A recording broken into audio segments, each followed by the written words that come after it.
ముఖ్యంగా అలానే స్థానిక సంఘ సేవకులు లూకన్నకి ప్రత్యేకంగా వందనాలు.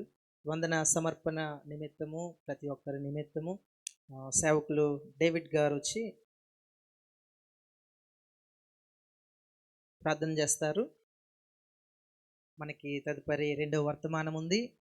శ్రేష్టమైన దేవుని వాక్యాన్ని మనం విందాం. మంచి వాతావరణంలో ఉన్నాం. దానికి ముందుగా డేవిడ్ గారు ప్రార్థనలో నడిపిస్తారు.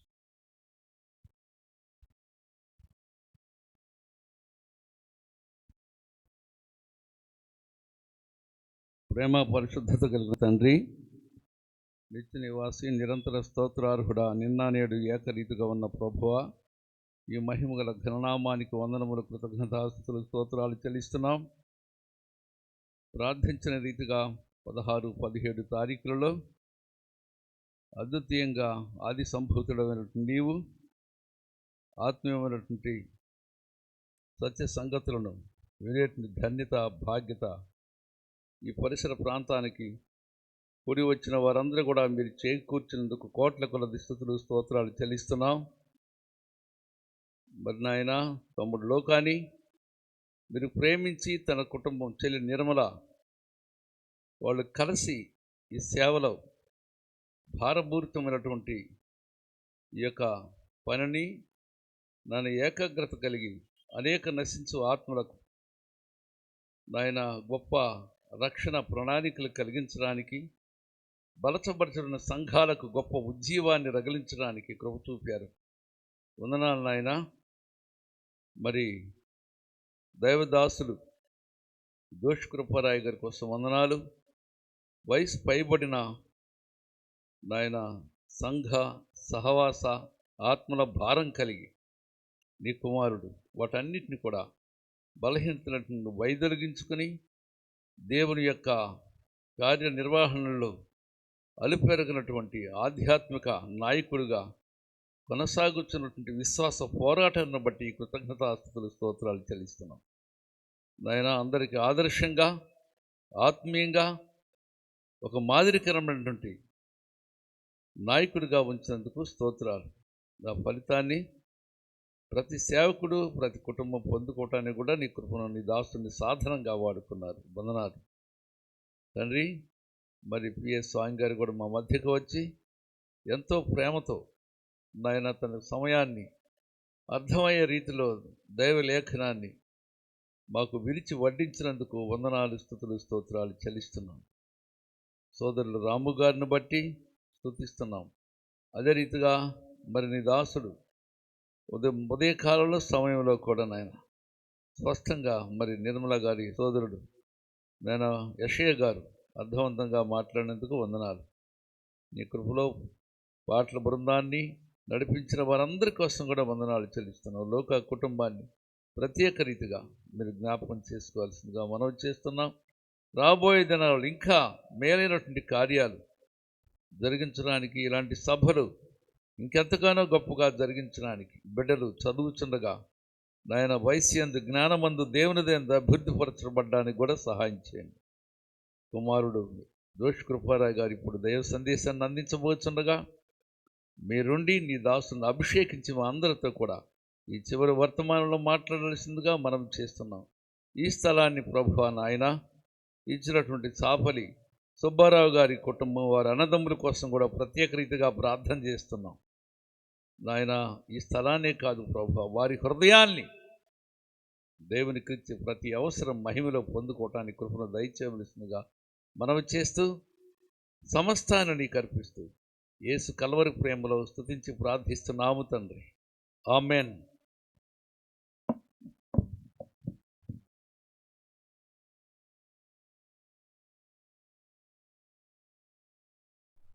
సేవకులకి వందనాలు తెలియపరుస్తున్నాం.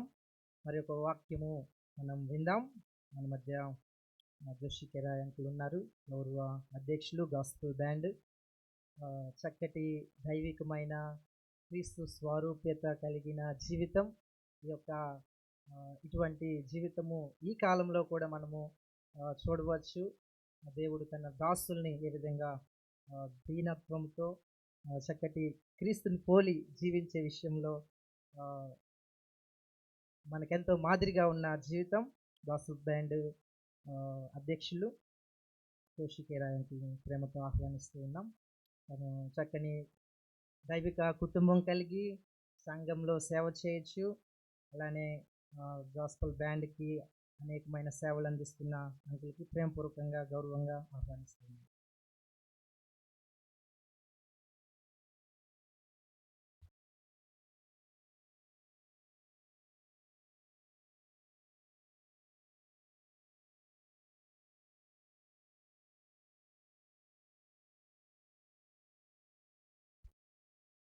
ఇది దైవికమైన సభ కనుక మనం చప్పట్లు కొట్టుకోవడం. ఎందుకంటే దేవుడు ఇక్కడ అధ్యక్షుడు.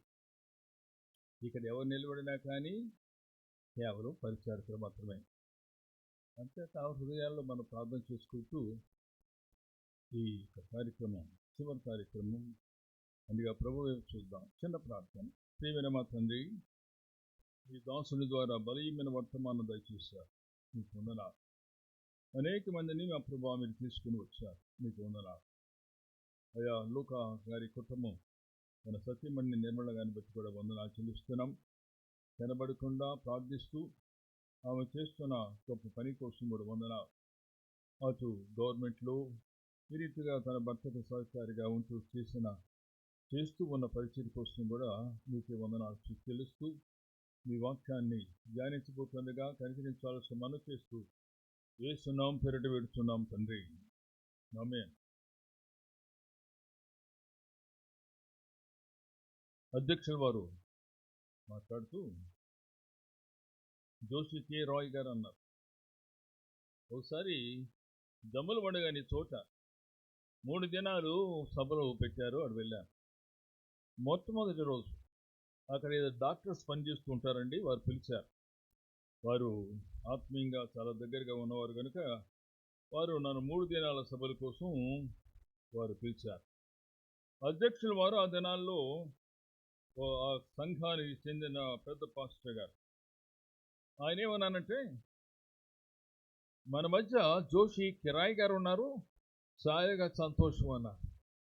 అంటే నన్ను కిరాయి చేసేసాడు ఆయన. కొన్నిసార్లు మన పేర్లు కూడా అలా ఉంటాయి. ఏదేమైనప్పటికి కూడా దేవుడు తన నమ్మిన వారిని ఎప్పుడూ విడిచిపెట్టాడు. దేవునికి వందనాలు చెల్లిస్తాం. నేను ఒక మెడికల్ కాలేజీలో పనిచేసేవాడిని. అక్కడ డిజైన్ చేశాను.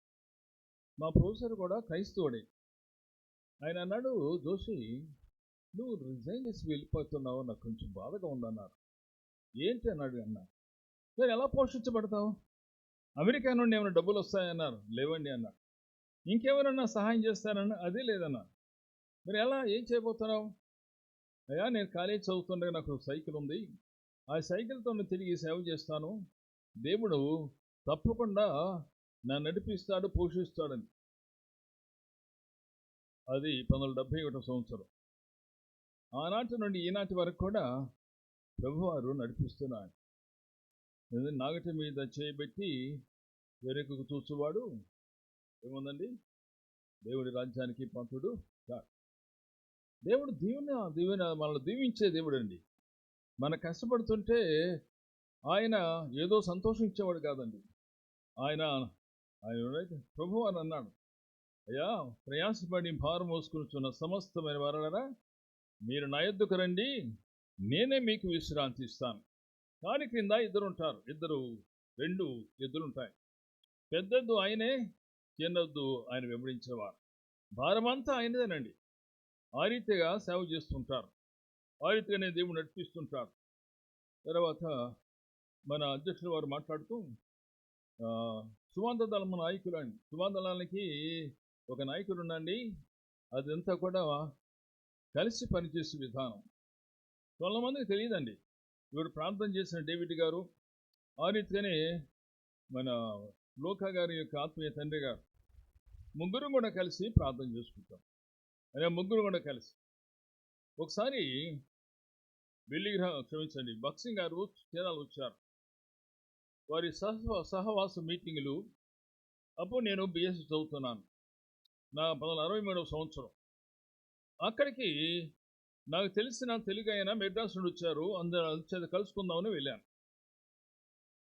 ఆ తెలుగు ఆయన మాస్టర్ బాపట్ల ఆయనే సత్యీతరావు గారు, కానీ ఆయన చదువు అంతా కూడా ఉద్యోగం అంతా మెడ్రాస్ ఉంది. ఆయన్ని కలుసుకోవడానికి వెళ్ళినప్పుడు భక్సింగ్ గారు బయటకు వస్తూ ఆ సత్యీతరావు గారితో మాట్లాడుతూ ఉండగా సత్యీతరావు గారు ఏమన్నారంటే, నా స్నేహితుడు జోషికరాయ్, ఆయన ప్రభు విద్యార్థుల మధ్య కూడా చేస్తుంటాడు, వీరి తండ్రి గారి పేరు దేవసాయం గారు అన్నారు. వెంటనే భక్సింగ్ గారు అన్నారు, దేవసాయం బాపట్ల ఆయన బాపట్లో మా నాయనగారు 3 సార్లు ఇక్కడ సబ్ రిజిస్ట్రార్గా పనిచేశారు.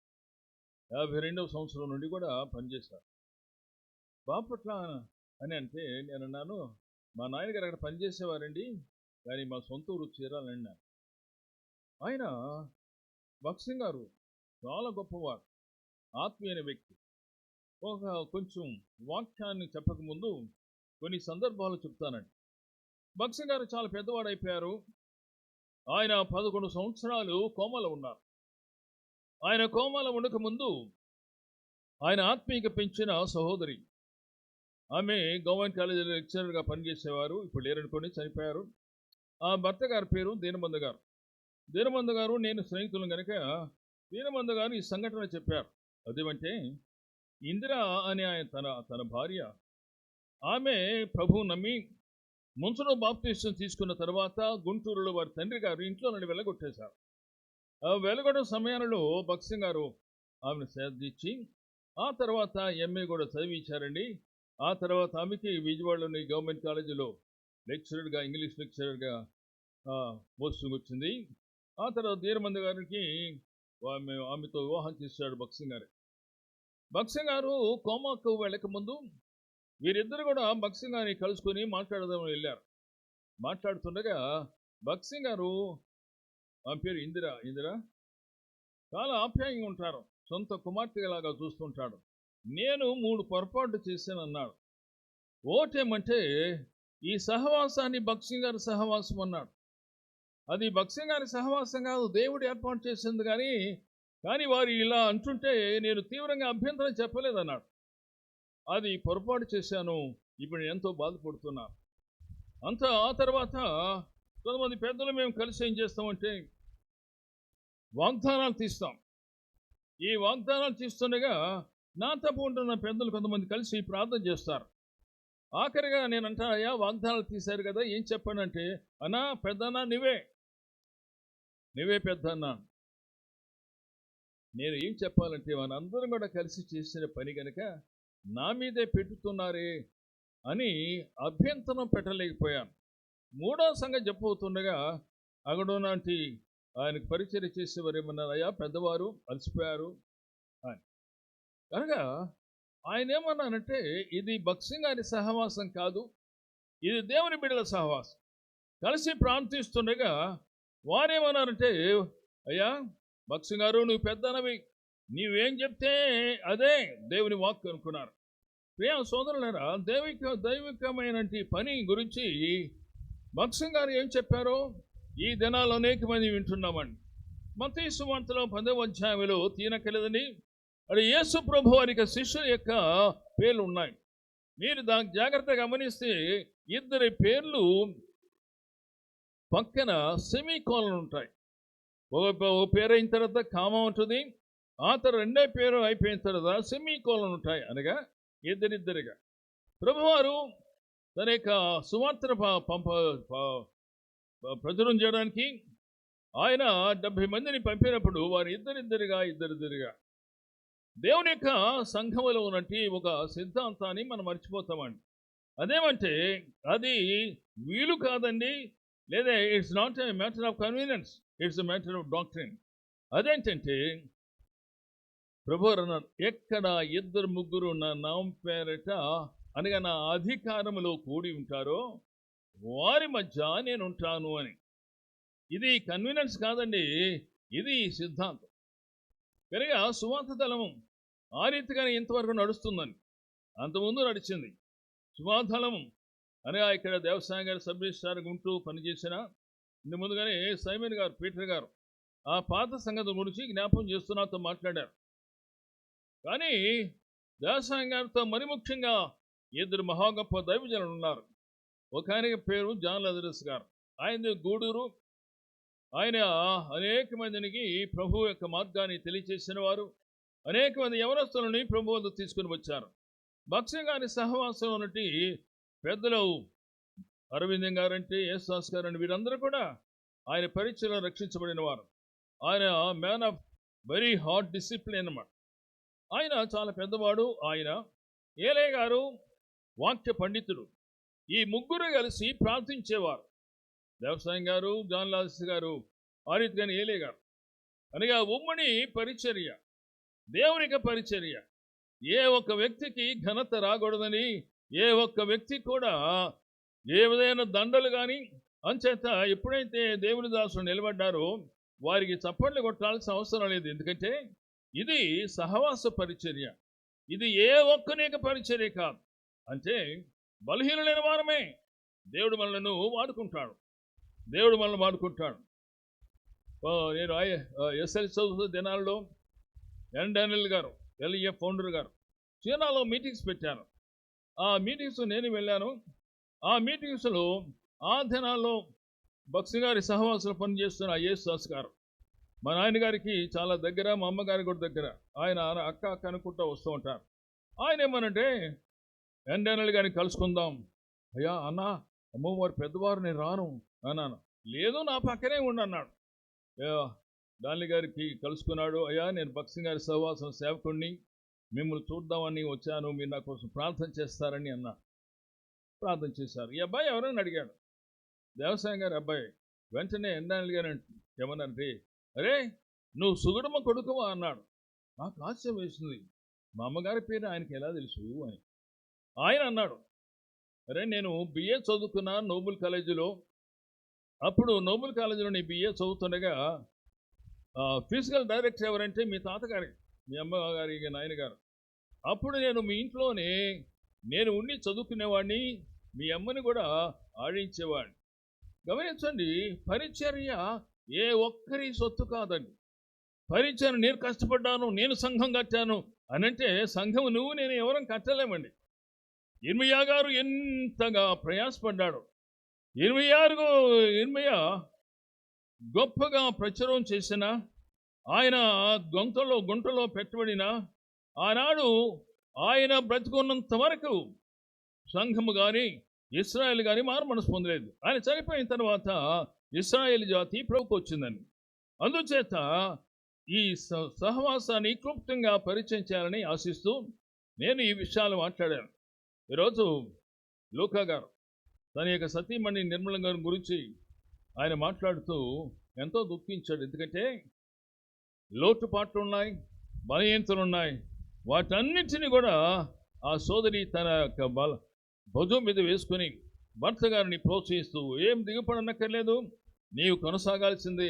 కష్టాలు వస్తాయి, ఇబ్బందులు వస్తాయి, కొన్నిసార్లు లేమలు వస్తాయి, అయినా పర్వాలేదు, మన దేవుడు ఎప్పుడు కూడా మనల్ని విడిచిపెట్టేవాడు కాడు అని. ఈ రోజుల్లో మనం ఆలోచించాలండి. దేవుడు సంఘాన్ని తీసుకుని వచ్చాడు, దేవుని ఉనికిలోనూ తీసుకుని వచ్చారు. ఏ ఒక్క వ్యక్తి దేవుని సంఘాన్ని స్థాపించలేరండి. ఎందుకంటే యేసు ప్రభుల వారు అనగా త్రియేకత్వం, అనగా తండ్రి కుమార పరిశుద్ధత, ఆ ఏకత్వం. ఆ రీతిగానే ఆయన ప్రార్థించడానికి రూపాంతర కొండకి ఎక్కేటప్పుడు ముగ్గురు శిష్యులను తీసుకుని వెళ్ళాడు. ఎందుకండి? ప్రార్థించడానికి. ఆ ముగ్గురు ప్రార్థించాలని ఆశ, కానీ వారు అలసిపోయారు కనుక నిద్రపోయారు. కానీ వారికి రూపాంతర అనుభవం ఉంది. యేసుప్రభు వారికి దర్శనం చూచారు. యేసుప్రభు వారి యొక్క ఆ వేసుకున్న బట్టలు తలతల ధగధగా మెరుస్తున్నాయి. మోషే గారు, ఏలే గారు అనగా యేసుప్రభు ఏ నిర్గమం గురించి మాట్లాడాలో వారు ఆ నిర్గమాన్ని గురించి, అనగా ఆయన శిలువను గురించి వారు మాట్లాడుతున్నారు. ఆనాడు ముగ్గురు శిష్యులైన వారు, కానీ కింద 9 మంది శిష్యులు ఉన్నారు. ఈ 9 మంది శిష్యులు ఏం చేస్తున్నారని, అక్కడ ఒక ఆయన తన కుమారుని తీసుకుని వచ్చాడు. ఎందుకంటే ఆ కుమారునికి దయ్యం పట్టింది. ఆ దయ్యము పట్టినప్పుడల్లా అతని అగ్నిలోనూ నీళ్ళలోనూ బాధ పెట్టేది. కానీ ఈ 9 మంది శిష్యులు ఆ దయ్యాన్ని వెళ్ళగొట్టడానికి పద్ధతులన్నీ ఉపయోగించారు, కానీ దయ్యం వెళ్ళగొట్టలేకపోయారు. యేసుప్రభు వారు ఆ కొండ నుండి దిగుతున్నారు. ఈ అబ్బాయి గారి తండ్రి యేసు దగ్గరికి వచ్చే, బాబు మీ శిష్యుల వద్దకు తీసుకొచ్చాను, నా కుమారుడు ఇలాంటి పరిస్థితుల్లో ఉన్నాడు, అగ్నిలో పడతాడు, మంటలో పడతాడు, కొన్నిసార్లు నీళ్ళలో పడతాడు, నీ శిష్యుల వద్దకు తీసుకుని వచ్చాను, కానీ ఈ దయ్యాన్ని వారు వెళ్ళగొట్టలేకపోయారు అన్నాడు. కానీ అక్కడే ఆగి ఉంటే బాగుండదండి. ఆయన ఏమనంటే, అది నీ వలననైతే ఏదైనా సహాయం చేయి, ఎందుకంటే నీ శిష్యుల వల్ల ఏం కాలేదు కదా, ఏమైనా నీ వలన అయితే సహాయం చేయి. గమనించండి, ప్రభులు వారు ఆ రూపాంతర కొండలు తన శిష్యులైన ముగ్గురిని కూడా తీసుకుని వెళ్ళి ఆయన గొప్ప అనుభవం అనగా ప్రార్థన అనుభవం అనగా కలిసి ప్రార్థిస్తున్న ద్వారా దేవుడు తన కార్యాన్ని జరిగిస్తాడండి, కలిసి ప్రార్థించడం ద్వారా. అందుచేత ఈ దినాలలో చాలా బ్రహ్మాండమైన సభలు జరుగుతున్నాయి, అనేక వేల మంది రావాలని ఆశిస్తున్నాం, మంచిదే. దానికంటే శ్రేష్టమైనది ఏమంటే దేవుని బిడ్డలైన వారు చదువుకున్నా చదువులేకపోయినా కానీ కలిసి ప్రార్థన చేయటం.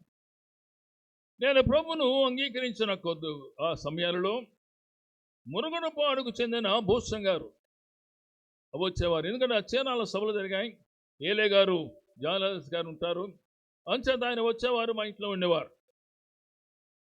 రాత్రుల్లో ఏం చేస్తాడే, బాబు మన ఇద్దరం కలిసి ప్రార్థన చేయడానికి వెళ్దాం అని ఆ దినాలు ఇళ్ళు ఎక్కువ లేవండి, ఆ పొలంలోకి వెళ్ళి ఆయన ప్రార్థన నేర్పించేవాడండి, ప్రార్థన చేసేవాడు. ఆ వారు ఇప్పుడు కూడా బతికున్నారు అనుకోండి.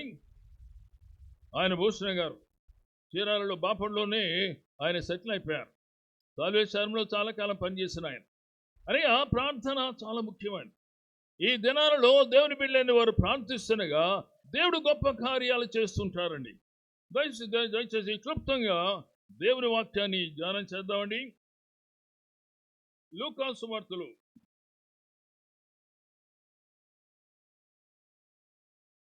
క్షమించండి, అపోస్తల కార్యాల గ్రంథం 16వ అధ్యాయం. ఇంత ముందుగానే అపోస్తల కార్యం 12వ అధ్యాయం గురించి అనగా పేతురు, సమీన్ పీటర్ ఏ రీతిగా దేవుడు ఆయన బయటకు తీసుకుని వచ్చారో ఆ విషయాలు దేవునికి దాసులు ఆయన చెప్పారండి. అపోస్తల కార్యాల గ్రంథం 16వ అధ్యాయం అనగా ఏ రీతిగా ఐరోపా ఖండానికి దేవుడు తన యొక్క వాక్యాన్ని తీసుకుని వెళ్ళాడు. శిష్యులు 12 మంది దేవుడు వారికి నేర్పించిన మహా గొప్ప సత్యమైనడే కలిసి ప్రార్థించేయండి, ప్రేర్చి కదా, కలిసి ప్రార్థించడం కావాలి, ప్రార్థించడం కావాలి. కొన్నిసార్లు అండి గ్రామాలలో సభలు పెడతారు, ఆ ప్రసంగానికి 2-3 పిలుస్తారు. నన్ను పిలిచానుకోండి, నేను ప్రసంగం చేసి ఇంటికి వెళ్ళిపోతాను, రెండో ఆయన ప్రసంగం వినను. అందుచేత ప్రసంగాలు వినడానికి చాలామంది వస్తారు, ప్రసంగాలు చెప్పడానికి కూడా కొంతమంది వస్తారు, కానీ కలిసి ప్రార్థన చేసేవారు చాలా తక్కువ మంది. ఈరోజు దేవుని దాసులు ఈ 2 దినాలు అయినప్పుడు కూడా ఎంత బిజీగా ఉన్నా కానీ దేవుని వాక్యం వారికి అందించడం మాత్రమే కాదండి, ఎవరైనా కానీ దేవుని వాక్యం చెప్తుండగా వారు ఉన్నారు అనగా చక్కని ఐక్యత. ఆది సంఘములు ఐరోపా ఖండానికి ఏ రీతిగా దేవుడు తన సంఘాన్ని తీసుకొని వెళ్ళాడు, పౌలు గారిని దేవుడు దీవిస్తున్నాడు అనగా శిష్యులైన వారు యెరూషలేములో ఉంటున్నారు, సువార్త బోధిస్తున్నారు. అలాంటి సమయాలలో దేవుడు ప్రత్యేకంగా పౌలు గారిని ఏర్పాటు చేసుకున్నాడండి. దయచేసి దేవుని వాక్యం చదువుదామండి. అపోస్తల కార్యాల గ్రంథం 16వ అధ్యాయం 6వ వచనం అండి, నేనే చదువుతాను. అపోస్తల కార్యాలు 16వ అధ్యాయం 6వ వచనం.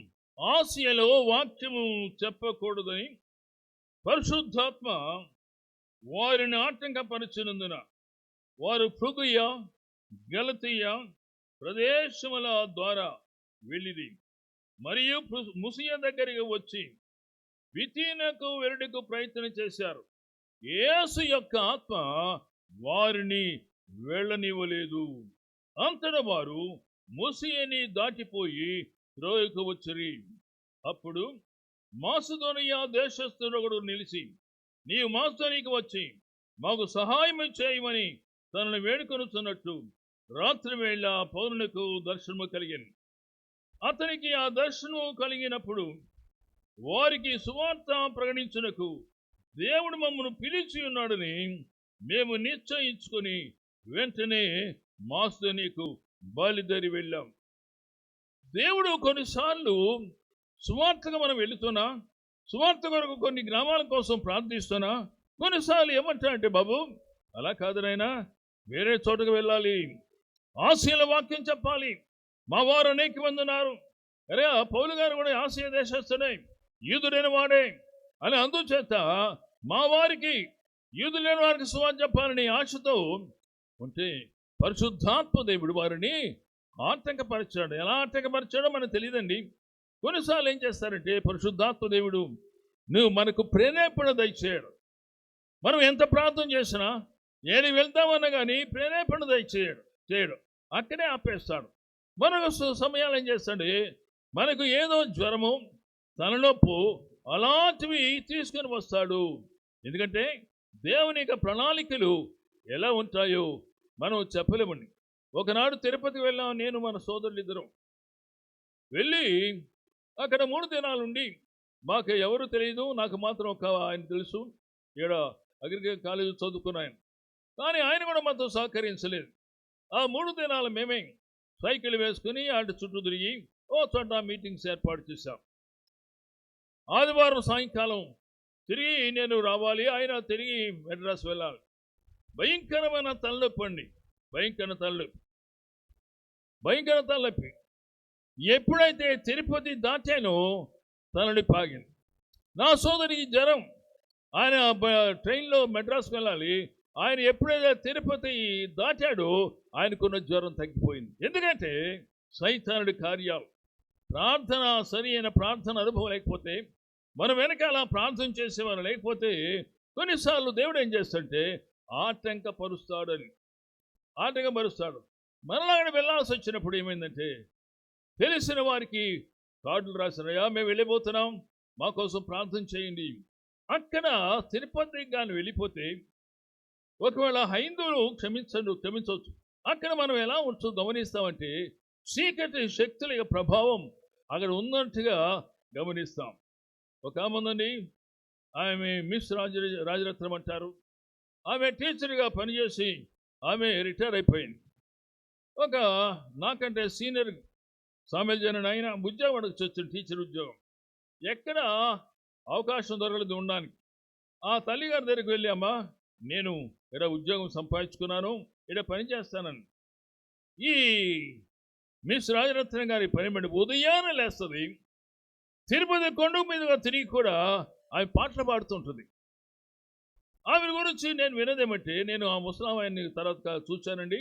నేను ఆమెను అడిగాను, అయ్యా ఆ రోజు నేను టీచర్గా పనిచేసేదానని, నా భర్త గారు చనిపోయాడు, అందుచేత నేను అక్కడే ఉన్నాను. ఆ కొండకు దిగువన నేను తిరిగి పాటలు పాడుతూ దేవుని వాక్యాన్ని ఊరికి నేను ప్రకటించేదానని. అందుచేత అనారోగ్య పరిస్థితులు వచ్చాయి, ప్రార్థించమని కొంతమందిని కోరాను. వారు ప్రార్థన చేయగా దేవుడు గొప్ప కార్యాలు చేశాడు. అంత మాత్రమే కాదని ఆమె పరిచర్య ద్వారా అక్కడ భక్సింగ్ గారి సహవాసం ఏర్పడి. ఈరోజు మన పట్టణాల కోసం ప్రార్థన చేయాలండి. అనేకమైన పట్టణాలను సైతానుడు కవిసం చేసుకున్నాడు, అనేకమైన పట్టణాలలో సైతానుడు పీఠం వేసుకున్నాడు. అందుచేత కొంతమంది కోపం ఉండొచ్చు, కానీ దేవుడు యేసయ్య ఘనపరచబడకుండా, యేసు ప్రభు వారికి నామం విస్తరించకుండా సైతానుడు అనేక పట్టణాలని ఆయన ఏర్పాటు చేసుకున్నాడు. ఈరోజు పట్టణాల కొరకైన ప్రార్థన ఎంత అవసరం. ఇక్కడ మనం చూస్తుంటే వారు ఆశీల వాక్యం చెప్పాలని వారు అంటుండగా పరిశుద్ధాత్మ దేవుడు వారికి ఆటంకపరిచాడు. దర్శనం కలిగింది. గమనించండి, అక్కడ ఏముందంటే అతనికి ఆ దర్శనము కలిగినప్పుడు, దర్శనము వేరు కల వేరండి. అరే ఆ దర్శనం అంటే కళ్ళు తెరిచినప్పుడే కనపడుతుంది, ఇతరులు చూడరు. ఎవరికైతే దేవుడు ఆ దర్శనాన్ని ఇవ్వాలనుకుంటారో వారే చూస్తారు. అది దర్శనం. కల అంటే నిద్రలో వచ్చేది. ఇక్కడ దర్శనం కలిగింది. ఏంటంటే మాసిదోనియా దేశస్థుడు, అయ్యా మీరు మాకు వచ్చి సహాయం చేయండి అని వినబడినట్టుగా ఆ పౌలు గారికి దర్శనం కలిగింది. పౌలు గారు శీల గారు కలిసి అక్కడ వెళ్ళిపోయారు. అనగా దేవుని పరిచర్యలో ఇద్దరు భాగస్వామ్యం. శీల గారు ఒకవేళ యవనస్తుడై ఉండొచ్చు, పౌలు గారు కూడా యవనస్తుడే. వీరిద్దరు కూడా కలిసి ప్రార్థన చేస్తుండగా వారు అక్కడ కొన్ని దినాలు వచ్చారండి. 11వ వచనం ఉందంటే, కాబట్టి మేము త్రోయిని విడిచి ఓడ ఎక్కి తిన్నగా సముద్రకెక్కును, మరునాడు నేపొలికిని అక్కడ నుండి ఫిలిప్పీకి వచ్చాం. ఆడ కొన్ని దినాలు ఉన్నాం, ఆడ జైలు ఉంది. ఆ తర్వాత మేము ఏముందండి, ఆ 13వ వచనంలో, విశ్రాంతి తీర్మన గవిని దాటి నదీ తీర్మన ప్రార్థన దొరుననుకొని ఆడ వచ్చి కూడి వచ్చిన స్త్రీలతో మాట్లాడుతున్నాం. అక్కడ కొంతమంది యూదులు ఉన్నారు. యూదులకు దేవాలయం మాత్రమే యెరూషలేములో ఉంది. కానీ భక్తి గల యూదులు ఎక్కడ ఉన్నా కానీ వారికి సమాజ మందిరం ఉంటుంది. కానీ ఇక్కడ సమాజ మందిరం లేదు. అందుచేత కూడి వచ్చిన స్త్రీలు వారు అక్కడ కూడి ప్రార్థన చేసుకుంటున్నారు. దేవుని యొక్క ఏర్పాటు. ఎప్పుడైతే పౌలు స్త్రీలను వెళ్ళారో వెళ్ళక ముందే దేవుడు ఏర్పాటు చేస్తున్నాడు. స్త్రీలు ప్రార్థనా పరులండి, వారు ప్రార్థించేవారు. ఈ స్త్రీల యొక్క ప్రార్థన ద్వారా సంఘాలు కట్టబడ్డాయండి. సంఘాలకు దేవుని యొక్క దాసులను దేవుడు పంపించాడు. కానీ పునాది ఏంటంటే వారు కన్నీటితో ప్రార్థన చేశారు. అనేక మంది ప్రభువు వద్దకు రావాలని, అనేక మంది దేశం ఎరిగిన వారు, అనగా దయ్యాలను పూజించేవారు ఉండొచ్చు. అలాంటి వారందరూ కూడా ప్రభుని అంగీకరించాలంటే కూడి వచ్చిన స్త్రీలు ప్రార్థన చేస్తున్నారు. గమనించండి, ఆడ ఉన్న పదమేమందంటే ప్రార్థన జరుగుననుకొని, అనగా ప్రసంగాలు లేవేమో, వారు ప్రార్థించేవారు. పౌలు గారు అనుకున్నాడు, తప్పకుండా యూదులు ఇక్కడ ఉంటారు, ఎక్కడో చోట ఈ శనివారం వారు ప్రార్థన చేసుకుంటారు కనుక అని ఆయన అన్వేషించి వెళ్ళిపోయాడు. ఆయన గాను శీలగా. చూడండి, దేవుడు ఐరోపా ఖండములో దేవుడు తన సువార్తను ఏ రీతిగా తీసుకెళ్తాడు, మన ఆఫ్రికా ఖండానికి దేవుడు ఏ రీతిగా సువార్తను తీసుకెళ్ళాడు. ఫిలిప్పి ఆయన దేవుని యొక్క వాక్యాన్ని ప్రకటిస్తుండగా అనేక మంది ప్రభుని అంగీకరించారు. దేవుడు అన్నాడు, అయ్యా ఈ మీటింగ్స్ అని ఆపేశాయి, అరణ్యానికి పో అన్నాడు. దేవునికి ఏర్పాట్లు. కానీ ఈ ఫిలిప్పి దేవుని అడగవచ్చు, ఏంటి ప్రభువా, ఇక్కడ మంచి కూట్రాలు జరుగుతున్నాయి, అనేక మంది ప్రభుని అంగీకరించారు, అయితే మీరు అరణ్యాన్ని బొమ్మంటున్నారే, అది ఎవరుంటారు నాయన, కేవలం ఈ జంతువులు తప్ప అని. కానీ దేవుడు ఏర్పాటు అండి. ఎప్పుడైతే ఈయన వెళ్ళాడో ఎందాకే రాణి కింద మంత్రిగా ఉన్నాడు. అతడు నపుంసకుడు. ఆమె దగ్గర ఫైనాన్షియల్ మినిస్టర్.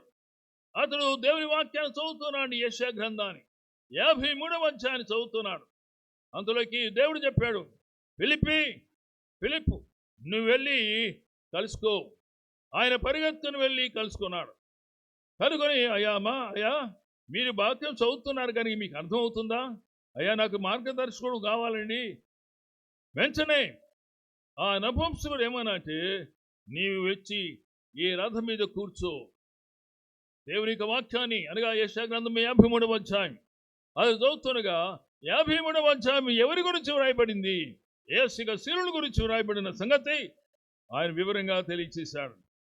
ఇతడు ఆ రథంలో ఉన్న కూర్చున్నటి నపుంసకుడు వెంటనే మారుమనసు పొందాడు. అంత మాత్రమే కాదండి, ఆయనకి బాప్తీసాన్ని గురించిన అవగాహన ఉంది. అంచేతయా ఇక్కడ నీళ్లున్నాయి, నాకు బాప్తీసడానికి అభ్యంతరం ఏంటి? అవునయ్యా, అభ్యంతరం లేదు. దేవుడు నీతో మాట్లాడాడు వాక్యం ద్వారా మాట్లాడాడు కనుక నీవు యేసు నమ్ముకున్నావు. యేసు నీ కొరకు చనిపోయాడు సంగతి, నీ కొరకే ఆయన పునరుద్ధానమైన సంగతి నీ హృదయమందు విశ్వసిస్తున్నావు కనుక ఆ ఇక్కడ బాప్తీసం తీసుకున్నాడు. అతడు ఆఫ్రికా దేశంలో మొట్టమొదటి క్రైస్తవ సంఘాన్ని ప్రారంభం చేస్తాం. ఐరోపా ఖండం దగ్గరికి వద్దామండి. ఈ ఐరోపా ఖండములో అక్కడ ఒక ఆమె పేరు దయచేసి చూడండి, లుదియా. ఆమె ప్రశస్తమైన అనగా రాజులు వేసుకునే బట్టలకు వేసే ఆ రంగు ఊదా రంగు ఆమె అమ్మేది. కానీ దేవుడు ఆమెను దర్శించారు. పౌలు గారు చెప్పిన మాటలు ఎందుకు లక్ష్యమిచ్చారు. ఆమె ప్రభు నమ్ముకుంది. కానీ పరిస్థితులు ఎప్పుడు కూడా ప్రభు నమ్ముకున్న పరిస్థితులు ఎప్పుడు కూడా అన్నిసార్లు క్షేమకరంగా ఉండవు. అక్కడ దయ్యం పట్టిన అమ్మాయి ఉంది. ఆ అమ్మాయి వీరిద్దరిని చూసి, వీరు సర్వోన్నతుని దేవుని సేవకులు, వీరు మీకు రక్షణ మార్గం బోధించడానికి వచ్చారు అని వీరి వెంటబడి మాట్లాడుతుంటే పౌలు గారికి చాలా వేదన కలిగింది.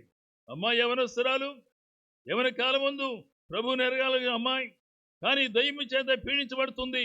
ఆమెను గురించి ఆయన ఎంతో అనగా విచారము కలిగి ఆయన ప్రార్థిస్తున్నా అండి. దయచేసి 16వ వచనం చదువుతామండి.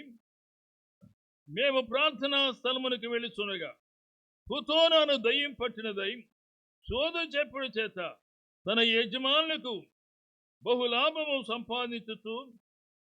సంపాదించున్న ఓ చిన్నది మాకు ఎదురుగా వచ్చాను. ఆమె పౌలుని వెంబడించి, ఈ మనుషులు సర్వోన్నతుడైన దేవుని దాసులు, వీరు మీకు రక్షణ మార్గం ప్రచురించువారై ఉన్నారని కేకలు వేసి చెప్పాను. ఆమె ఈలాగా అనేక దినములు చేయిచుండగా పౌలు వ్యాఖ్యలపడి దానివైపు తిరిగి, నీవు ఈమెను వదిలిపోమని యేసుక్రీస్తు నామమున ఆజ్ఞాపించునని ఆ దయ్యముతో చెప్పాను. వెంటనే అది ఆమెను విడిచిపెట్టి వెళ్ళిపోయాను. దేవుడు గొప్ప కార్యాలండి. ఆ యవనస్తురాలు దయ్యం పట్టింది, సోద చెప్తుంది, తన యజమానులకు లాభం సంపాదిస్తుంది. కానీ గమనించారండి, ఈ దయ్యము ఈ అమ్మాయిని నరకానికి తీసుకెళ్తుంది. ఆ యజమానులైతే ఈ అమ్మాయి ద్వారా డబ్బు సంపాదించుకుంటున్నారు. ఈ దినాల్లో అందరూ కోరేది అంటే డబ్బు ఎలా సంపాదించాలి, అక్రమ మార్గమైన సంపాదించాలి, లేకపోతే ఏ మదొక మార్గమైనా సంపాదించాలి అనగా డబ్బు డబ్బు డబ్బు అని సోదరు దేవరాజు గారు అంటూ ఉంటారు. చాలామంది యొక్క గుండె చప్పుడు లబ్ డిబ్ అనదన్నట్టు డబ్బు డబ్బు డబ్బు అంటుంది. అనగా క్రైస్తవ లోకములో అదే వచ్చిందండి. క్రైస్తవ లోకములో అందుకని హైందవులు ఏం చేస్తారంటే, ఈనాడు క్రైస్తవ సేవకులు అనేక మంది డబ్బు వెంటబడుతున్నారండి. పదవంతు సంఘానికి సంబంధించింది కానీ ఓ వ్యక్తి యొక్క సంబంధించింది కాదు. అనగా సంఘములో ఏమైతే అందిస్తున్నారో అది. సంఘంలో 2-3 సేవకులు ఉండవచ్చు, లేదా సంఘంలో డబ్బు మరికొంతమంది దూరంగా ఉన్న సేవకులు పంపించవచ్చు. కానీ చాలామంది డబ్బుకు ఆశపడుతున్నారు. మొన్న ఎలక్షన్ జరిగాయండి, ఎలా జరుగుతున్నాయి? ఓ సోదరుడు లేడండి అని నేను అడిగాను. ఏంటి సోదరుడు లేడు? ఆయనకు ఒక పని అప్పచెప్పాను అంటే, ఏమోనండి మధ్యలో వెళ్ళిపోయాడు అని. మధ్యలో వెళ్ళిపోయాడు. తాను ఏమైతే పని చేయాలో ఆ పనిని వేరొకరికి అప్పగించేసి వెళ్ళిపోయాడు. ఏడు వెళ్ళిపోయాడంటే ఎమ్మెల్యేగా నుంచున్నారండి. వారు భోజనం పిలిచారు. ఎవరిని పిలిచారండి? సేవకులని వారిని. ఏమి భోజనం? మంచి బిర్యానీ. ఆ తర్వాత ప్రతి వారికి కూడా 1000 రూపాయలు చందా. ఎందుకండి? అయ్యా, నేను ఎమ్మెల్యేగా నిలబడుతున్నాను కనుక మీరు నా కొరకు ప్రార్థన చేయండి. ఏమని ప్రార్థన చేస్తామండి? ప్రభువా, వీరు ఎమ్మెల్యేగా నిలబడ్డారు. అయ్యా, మీరు వీరికి అత్యధికమైన విజయం ఇవ్వాలి అని ఆ ఎమ్మెల్యే క్యాండిడేట్ దగ్గర కానీ మనం ప్రార్థన చేస్తే, అయ్యా మీరు ఇంతగా ప్రార్థన చేశారు కనుక నేను ఎమ్మెల్యే అయిపోతాను, నేను గెలిచిన తర్వాత రండి, మీకు ఏం కావాలో నేను ఇస్తాను. చూడండి, క్రైస్తవ సేవ ఎంత చౌకైంది. మన పిలిచిన వాడు దేవుడు, ఆయన నమ్మదగిన వాడు. ఆయన ఎవరిని తన సేవకులను విడిచిపెట్టేవాడు కాదు. అనగా నేను ఎందుకు చెప్పాను కదండి, మా ప్రొఫెసర్ అన్నాడు, జోషి నీ యొక్క decision it may be foolish decision అన్నాడు. ఆయన నన్ను ఫూల్ అనకుండా ఫూలిష్ డెసిషన్ అన్నాడు. అయితే ఆయనకి దృష్టిలో అదే ఉండొచ్చు, ఆయన క్రైస్తవుడే. కానీ మారు మనసు పొందని క్రైస్తవుడు. ఆయన పెద్ద ప్రొఫెసర్ కాదు, కానీ ఆరోగ్యపరంగా 3 డిగ్రీలు ఉన్నాయి. కానీ యేసుని ఎరగినవాడు. చూడండి, ఈనాడు ఆదిమ అపోస్తలులు ఎలా సేవ చేశారు. We have to come back. అనగా ఆదిమ అపోస్తలులు ఎలా సేవ చేశారో ఆ పద్ధతి వద్దకు తిరిగి రావాలి. అనగా సేవ చేయాలని ఆశ ఉంది. పౌలు శీలకు సేవ చేయాలని ఆశ ఉంది. అనగా ఈ ఉదయ ప్రాంతంలోనే ఆసియా ఖండంలో సేవ చేయాలని ఆశగా ఉంది. కానీ ప్రభు అన్నాడు, కాదు బాబు, వేరే తోటికి వెళ్ళాలి. ప్రభు ఏ తోటికి వెళ్ళాలి? వెంటనే దేవుడు దర్శనమందు చూపించేశాడు. అయ్యా, వేరొక దేవస్థానానికి వెళ్ళాల్సిందే, మాస్టర్కి వెళ్ళాల్సిందే అని దేవుడు ఏర్పాటు చేయగా అక్కడ ప్రార్థనలు జరిగి చేసే సోదరులు ఉన్నారు. వారు తండ్రి అయిన దేవుని అంగీకరించిన వారే, కానీ సువార్త అయితే ఇంకా ఎక్కువగా తెలియదు. పౌలు గారు, శీల గారు వారి సువార్త చెప్పారు, సంతోషముగా ఉన్నారని. అక్కడ ఆ తల్లిగారు వారికి ఆహ్వానం ఇచ్చింది, తన ఇంటికి పిలుచుకుంది. ఆమె ఏముందంటే, నేను ప్రభువునందు విశ్వాసం గల దానిని మీరు ఎంచితే, అయ్యా నేను నమ్ముకున్నాను, ప్రభు నమ్ముకున్నానని మీకు కన్ఫర్మేషన్ ఉంటే, మీకు బాగా తెలుసుంటే నా ఇంటికి వచ్చి ఉండండి అని వేడుకొని మమ్మను బలవంతము చేశారు. అనగా ఏడో ప్రిన్సిపల్ ఉందండి. వారు పిలిచారు కానీ అని మనం వెళ్ళాల్సి, అక్కడ బలవంతము చేసిందండి. బలవంతము చేయి అంటే గమనించండి, నూతనమైన ప్రదేశం, ఆ ప్రదేశానికి ఒక స్త్రీ పిలుస్తుందంటే పౌలు శీలులు కూడా కొంచెం ఆతురత పడలేదు. ఆమె బలవంతం చేసినగా ఇంటికి వెళ్ళి భోజనం చేశారు. ఈరోజు చాలామంది భోజన పీలిగా తయారవుతారు. అనగా మరి ముఖ్యంగా ఎలక్షన్ సమయాలలో అనేక మంది దైవదాసుని వారు భోజన పిళ్ళైపోయి వారు ఇచ్చిన చందా కాశపడి యేసుగా నామాన్ని అవమానం తీసుకొచ్చిన వారు ఉన్నారు. ఒక ఆయన అన్నాడు, ఎమ్మెల్యే గారు నుంచున్నాడు, సాయిబాబు గారు మీరు ఎందుకు రాలేదని అడిగాడు. ఎందుకు రావాలని అన్నాను. అయ్యా, నేను నా జయం కోసం మీరు ప్రార్థించాలి కదా. నేను ఎందుకు ప్రార్థించాలండి? మీరు యేసు నమ్ముకోలేదు కదా. మీరు మానవనసు పొందాలి అని నేను ప్రార్థిస్తాను, కానీ అంతేగాని ఇది ఎమ్మెల్యేకి మంచి విజయం కావాలని నేను చెప్పనండి అని. వారి అక్కగారు వచ్చింది.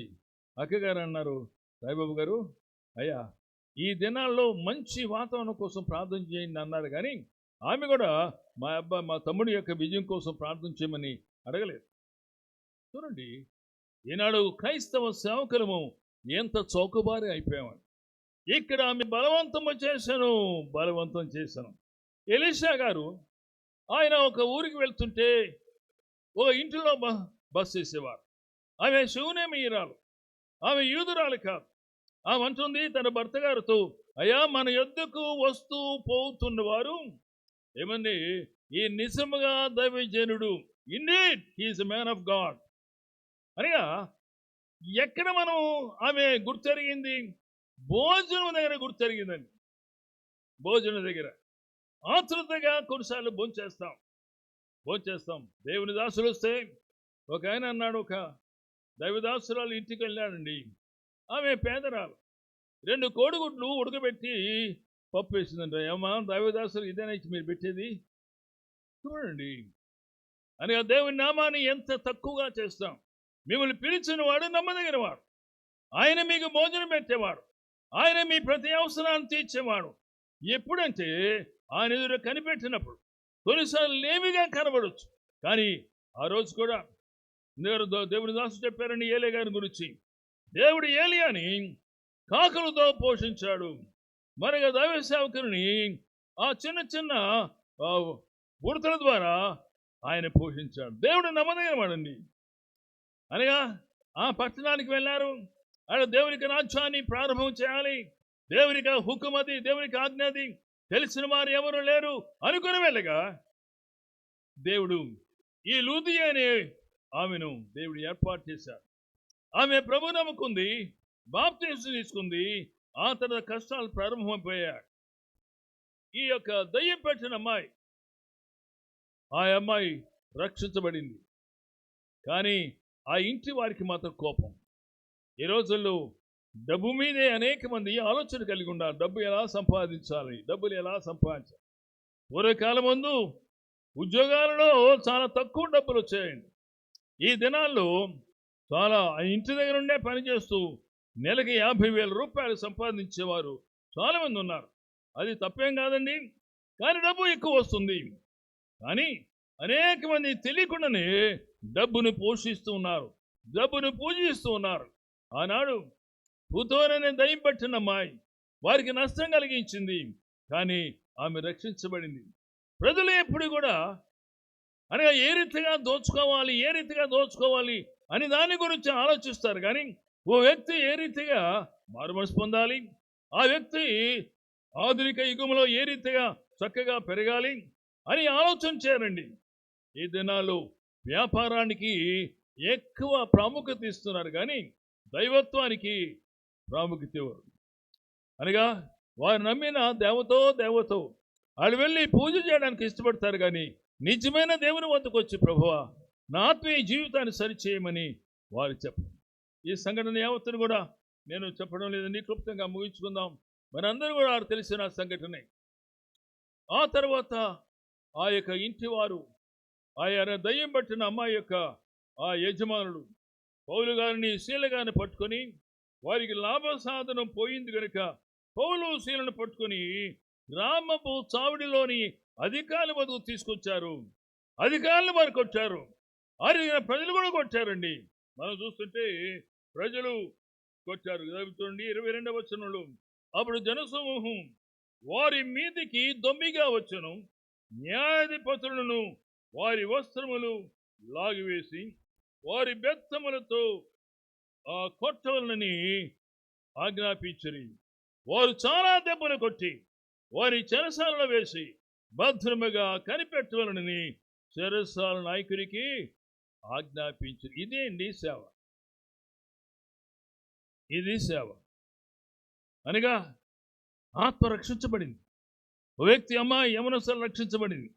ఆ వ్యక్తి రక్షించబడగా ఏమైంది అంటే ఆ చుట్టూ ఉన్న చేరిన వారు, ఈ అమ్మాయి ఒకనాడు దయ్యముతో బాధపడుతున్న అమ్మాయి ఈరోజు దయ్యం వెళ్ళిపోయింది, ఈ అమ్మాయి బాగుపడింది, స్వస్థపడింది అని దేవునికి వందనాలు చెల్లించడానికి వారుగా దైవ సేవకులని కొట్టారు.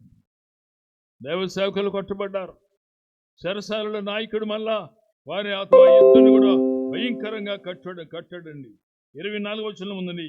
అనగా ఆ చెరసాల నాయకుడు ఆజ్ఞలు పొంది వారి లోపలి చెరసాలలోనికి త్రోసి వారి కాళ్లకు బొండ వేసి బిగించెను.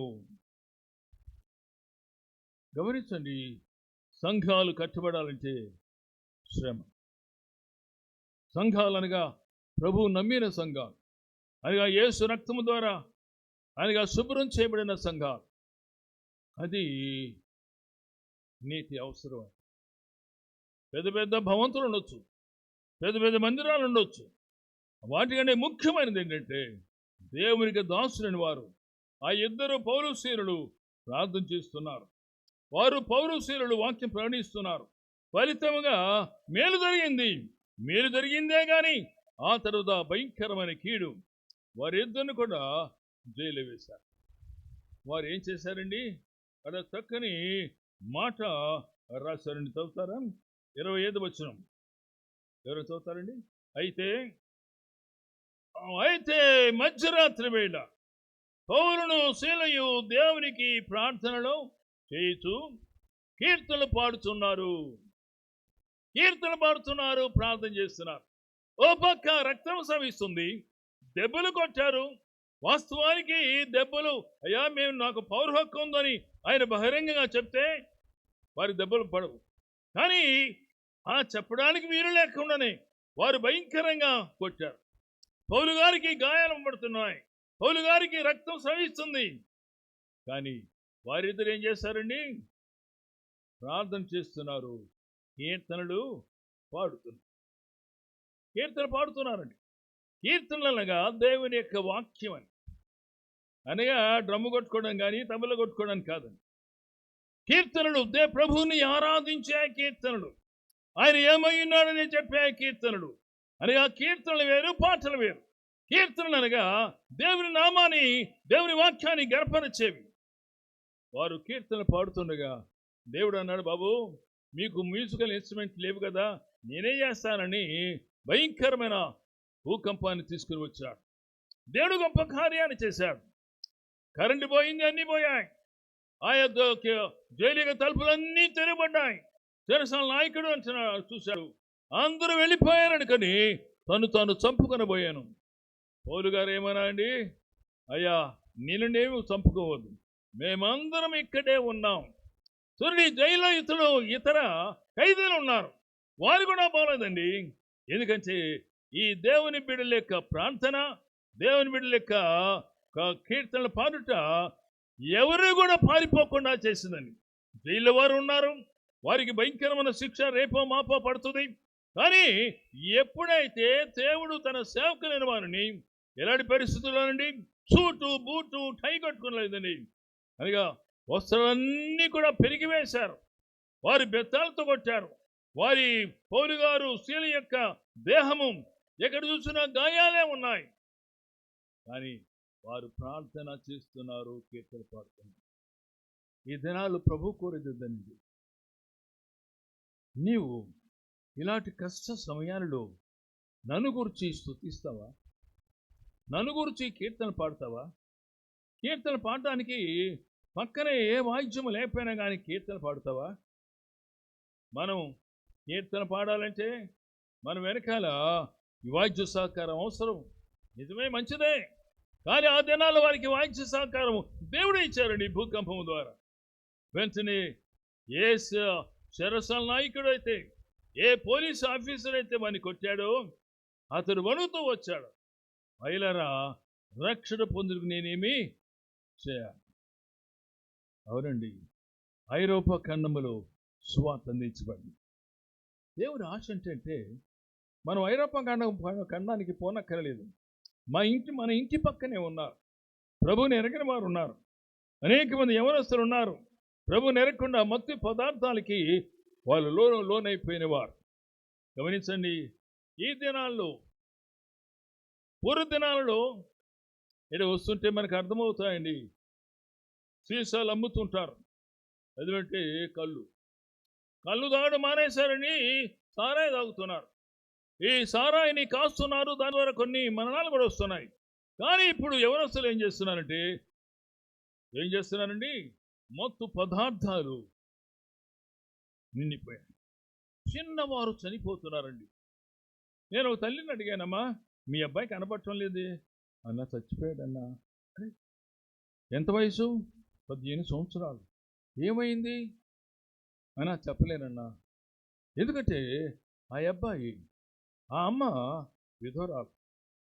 ఆ అబ్బాయి డబ్బులు తీసుకుని ఈ మాదక ద్రవ్యాలు తింటూ ఆఖరిగా చనిపోయాడు. ఈనాడు అనేక మంది యవనస్తులు చనిపోతున్నారండి. చదువుకున్న వారు చనిపోతున్నారు, చదువు లేని వారు చనిపోతున్నారు, ఉద్యోగస్తులు చనిపోతున్నారు. అనేక మంది చదువుకున్నవారు ఈ మత్తు పదార్థాలకి, గంజాయికి అంటే అది చీపెస్ట్ అనమాట.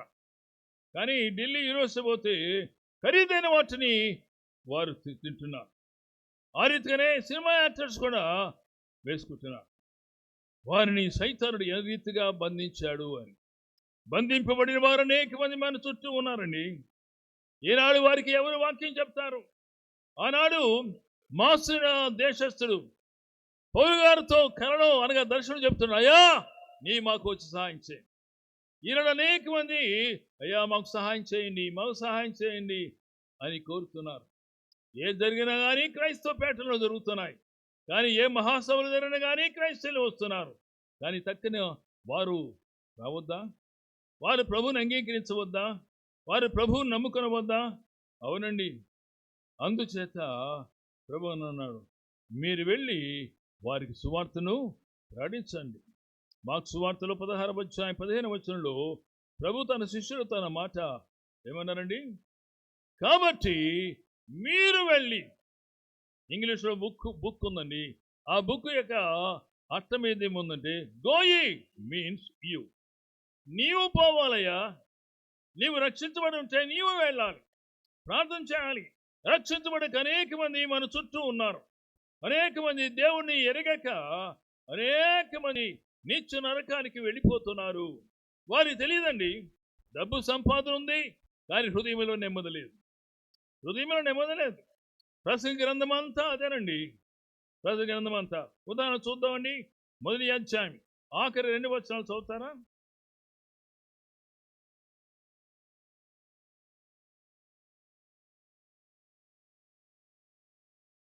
చదువుతారమ్మా మొదటి అధ్యాయం.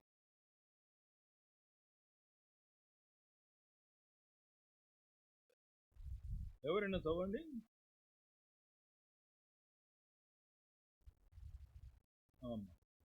కొంచెం పెద్దగా చదివేవారు ఎవరైనా ఉంటే శాంతి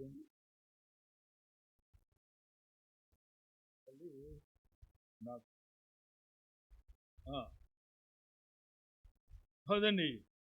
విస్తారమైన జ్ఞానాభ్యము చేత విస్తారమైన దుఃఖం. అక్కడ 2 పదాలు పడతాడండి పరిశుద్ధాత్మదేవుడు. అదేమంటే విస్తారమైన జ్ఞానాభ్యాసము చేత విస్తారమైన దుఃఖము కలుగును, అధిక విద్య సంపాదించిన వారికి అధిక శోకము. అనగా కొంతమంది ఏడుస్తుంటారు, ఏడుపు కనపడతాయి. కానీ మరికొంతమంది ఏడవరండి. ఏడవకుండానే ఎప్పుడు తన మనసులోని ఏడ్చుకుంటారు. ఏంటని బాగున్నారా? బాగున్నానండి, బాగానే ఉన్నాండి.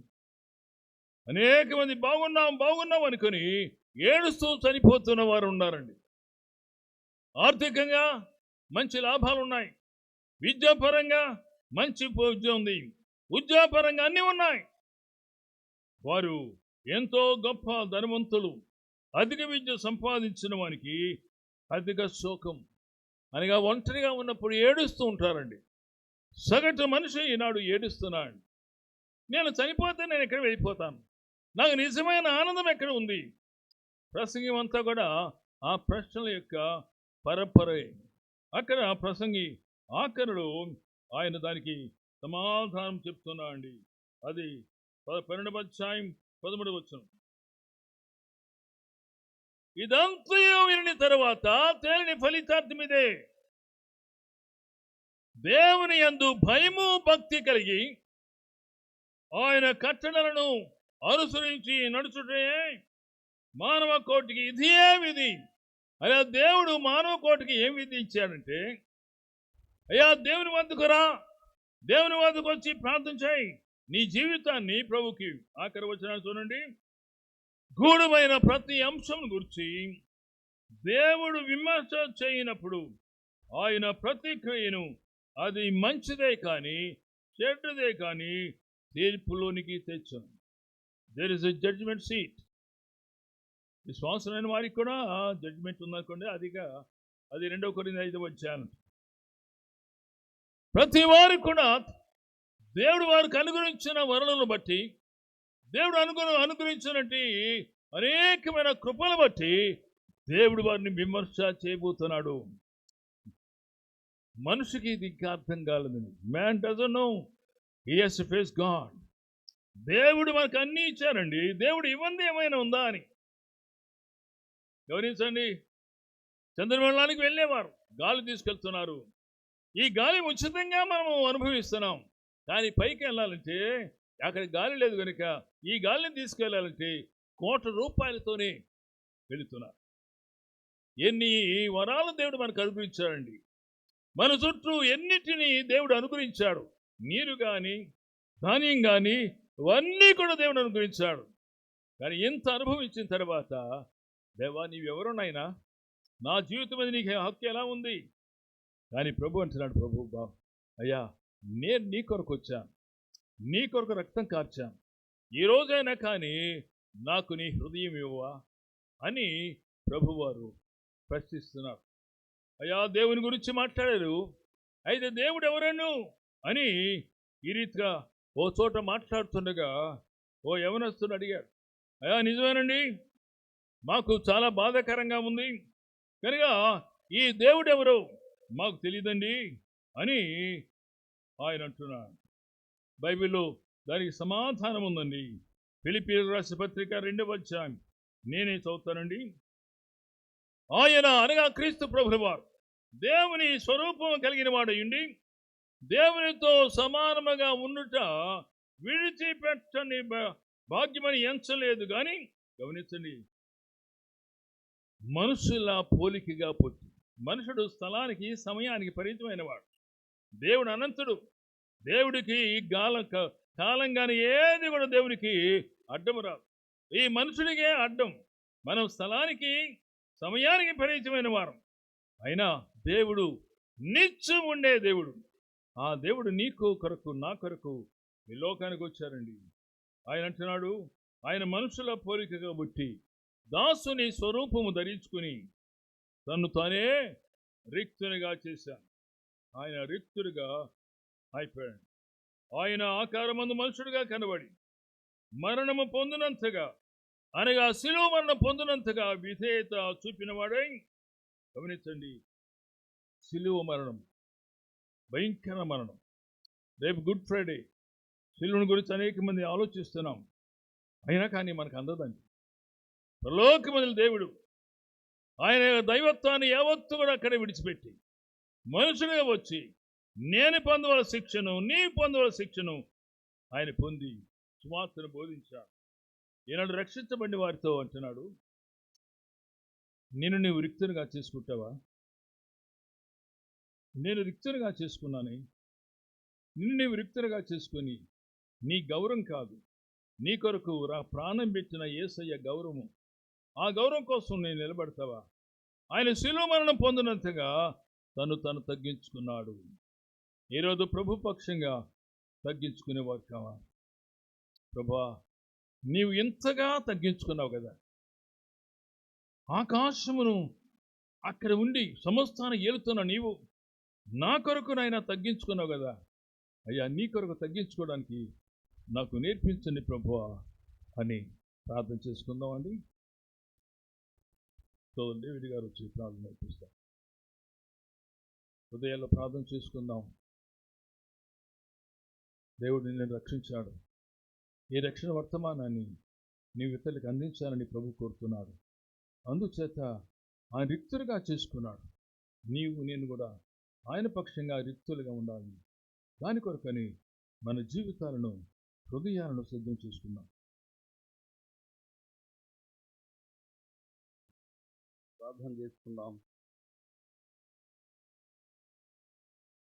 ప్రేమ పరిశుద్ధత కలిగిన తండ్రి, దాసుని హృదయంలో నుంచి ఆయన అందించినటువంటి భారపూరితమైన దేవుని వాక్యం కోసం స్తోత్రాలు చెల్లిస్తున్నాను.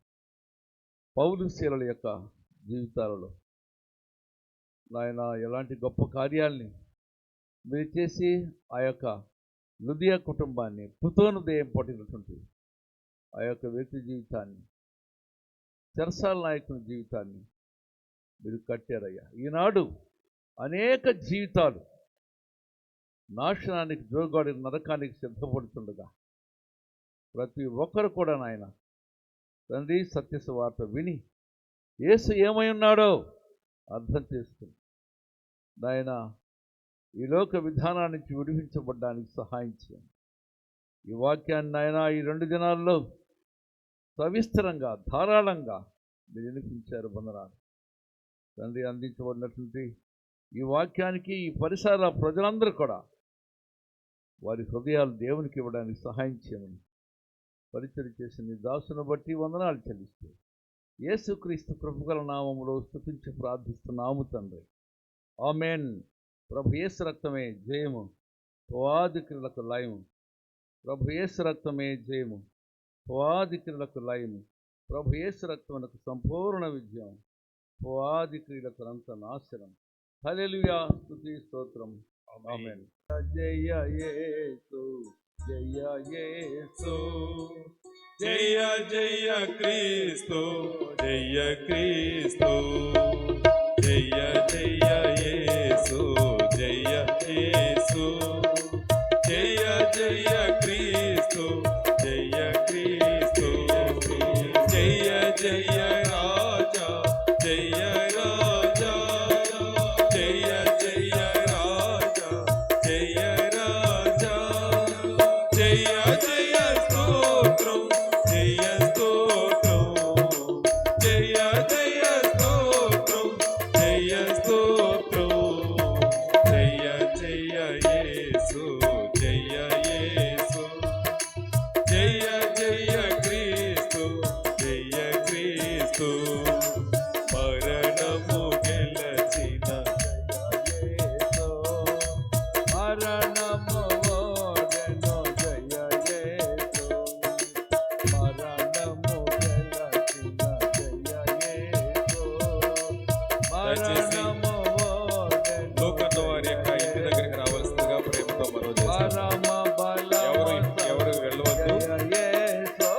లోకన్న గారి యొక్క ఇంటి దగ్గరికి రావాల్సిందిగా ప్రేమతో మనవి చేస్తున్నాం.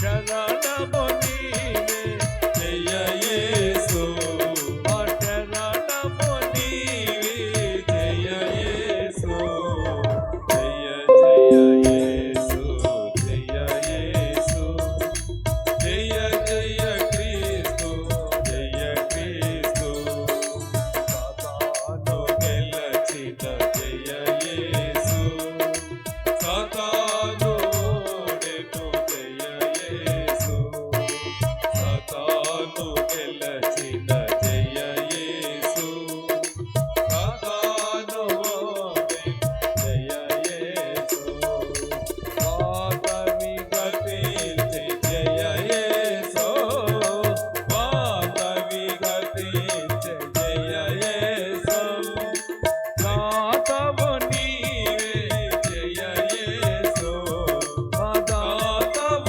నీవే జయ యేసు జయ జయ యేసు జయ యేసు జయ జయ క్రీస్తు జయ క్రీస్తు బలో యేసు మహారాజుకే రాజుల రాజుకే ప్రభువుల ప్రభువుకే హల్లెలూయా హల్లెలూయా.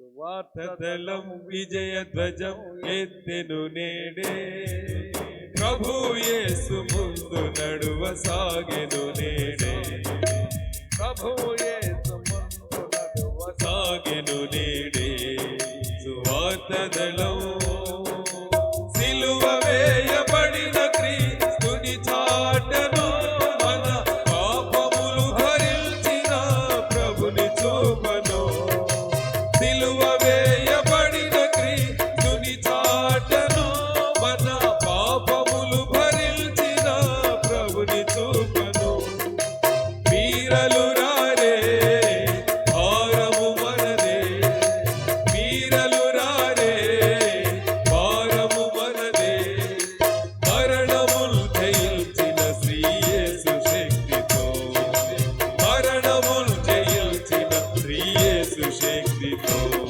సువార్తదళం విజయ ధ్వజం ఎత్తెను నేడే ప్రభు యేసు ముందు నడువ సాగెను నేడే ప్రభు యేసు ముందు నడువ సాగెను నేడే సువార్తదళం ఇనుప గడియలార మీరు ఎదిరింతురా ఇతడి తలుపులార మీరు మూసుకుందురా ఇనుప గడియలార మీరు ఎదిరింతురా ఇతడి తలుపులార మీరు మూసుకుందురా ఇనుప గడియలు ఇతడి తలుపులు ఇనుప గడియలు ఇతడి తలుపులు తెరువబడి సువార్త దళము సాగే ముందుకు తెరువబడి సువార్త దళము సాగే ముందుకు సువార్త దళం విజయ ధ్వజం ఎత్తెను నేడే ప్రభు యేసు ముందు నడువ సాగెను నేడే ప్రభు యేసు ముందు నడువ సాగెను నేడే సువార్త దళం పురాతన తలుపులార లేచి నిలువుడి మహిమగల రాజు మీలో ప్రవేశించును పురాతన తలుపులార లేచి నిలువుడి మహిమగల రాజు మీలో ప్రవేశించును వెలుగు కలుగును జీవమగ్గును వెలుగు కలుగును జీవమగ్గును రారాజై బింబులను నిత్య మేలును రారాజై బింబులను నిత్య మేలును వార్తదళం విజయ ధ్వజం ఎత్తెను నేడే